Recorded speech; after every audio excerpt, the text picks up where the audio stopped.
Hey guys, and welcome back to another top 5 video. Today we are going to be talking about my top 5 bug type Pokemon. First up on our list, and number 5 is Crickethoon, aptly named the cricket Pokemon. In game, Crickethoon isn't really all that great stat wise, but its design and its cry actually make up for all that. Well, in my eyes anyways. Above all, Crickethoon's probably known best for its cry, which is this. Which I have to admit is a big reason why it's on this list. That said, it's not the only reason. I also really like its design. Crickethoon, its pre-evolution is cool and all, but it's not really much to look at until it evolves. Then when it does, it gets this cool mustache and these awesome looking sickle things. The next reason I like Crickethoon is because it was owned by Nando in the Gen 4 anime. Along with Nando's Roserade, Crickethoon was also seen as his secondary signature Pokemon. Another reason I like Crickethoon so much is that it is based sort of off of music. The sickle things I mentioned earlier can also be seen as bows for a violin. Its design as a whole gives off musician vibes too. I just wish that they did it a little less dirty. Obviously early bug Pokemon don't usually get great stats or moves, but I wish that they had done something more with this one. And that's why it's my number 5 Pokemon on this list.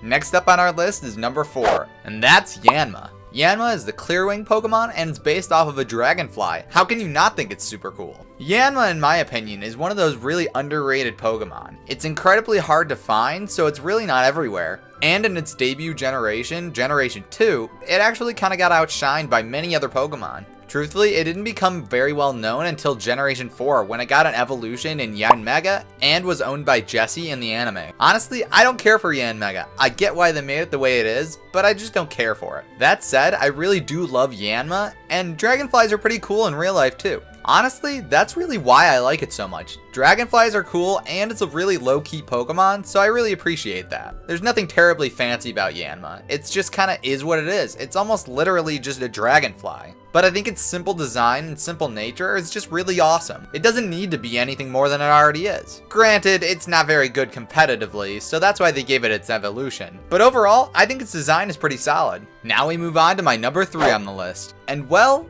it's the entire Scatterbug line, with an emphasis on Vivillon. This entire line is just very kind of cool looking, even without the Vivillon stuff. Scatterbug and Spupa are really kind of different looking compared to all their other early bug Pokemon counterparts. When I first played Pokemon Y, I honestly didn't think I would use it. And, well, it did kind of get dropped from my team, but I still kept it around because I liked the line so much. So in a way, it became a companion to my team.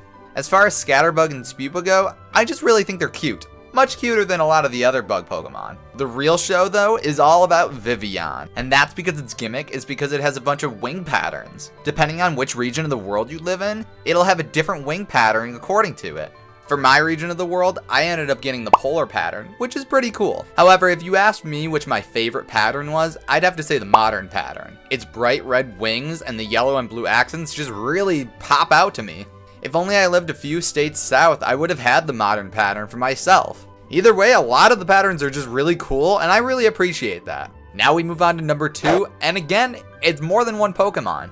And that's because I just can't choose between Scyther or its evolution Scizor. Scyther is the Mantis Pokemon, and it's based off of, well, sort of a praying mantis dinosaur thing? Scizor, on the other hand, is the Pinsir Pokemon, and it's based off of sort of also a mantis and sort of also a red ant. Well, whatever they're based off of, they're really cool looking. I have to admit, I've never used a Scyther or a Scizor, but they're definitely on my bucket list of Pokemon that I want to use someday. Back in the day, they were kind of treated like the OG samurai / ninja Pokemon. They were always perceived as really tough and cool looking Pokemon, and they acted that way too. One of the most interesting parts about them is the way that Scyther evolves into Scizor. By having Scyther hold the item Metal Coat and then trading it to another player, you evolve it into Scizor. Scyther is literally getting coated in metal, which is where Scizor gets its steel type from. I just think that's a really cool concept, and I wish more Pokemon were sort of like that. Maybe without the trading part though. As of Gen 6, after evolving into Scizor, it gains access to a Mega Evolution. And I have to say,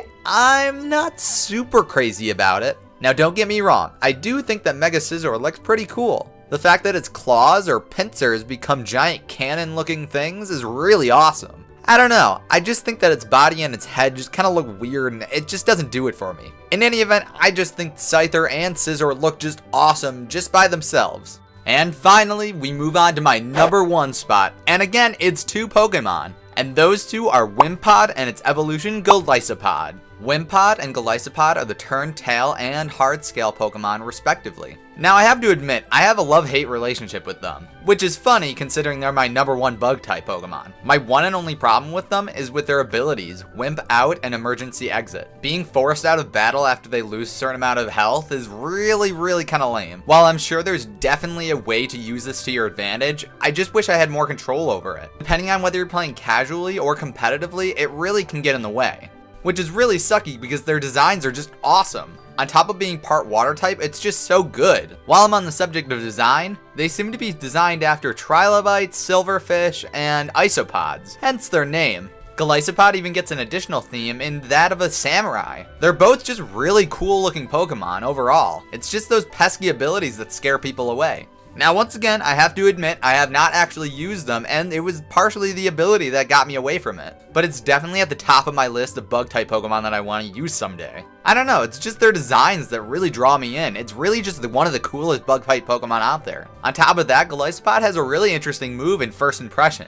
It's super powerful at 90 power and 100% accuracy. However, based on its namesake, it only works the first turn the Pokemon's on the battlefield. After that, it just fails, which ultimately means that Wimpod and Golisopod need to be really fast Pokemon at using priority moves and all kind of tricks. Overall, I just really love their designs and their typing, and that alone makes up for their abilities. And that's why it's my #1 bug type Pokemon. Alright guys, those are my top 5 bug type Pokemon. What did you think? I personally love them all, but let me know what your top 5 bug Pokemon are. Let me know down below in the comments section. Also, remember to hit the like button if you enjoyed this video. I would greatly appreciate it. If you did enjoy this video, consider hitting the subscribe button. You'll get all kinds of notifications when I upload new videos. In addition to these monthly top 5 type Pokemon videos, I also do plenty other throughout the month, so please stay tuned. Well, that's it for me guys. I will see you in another video. Bye!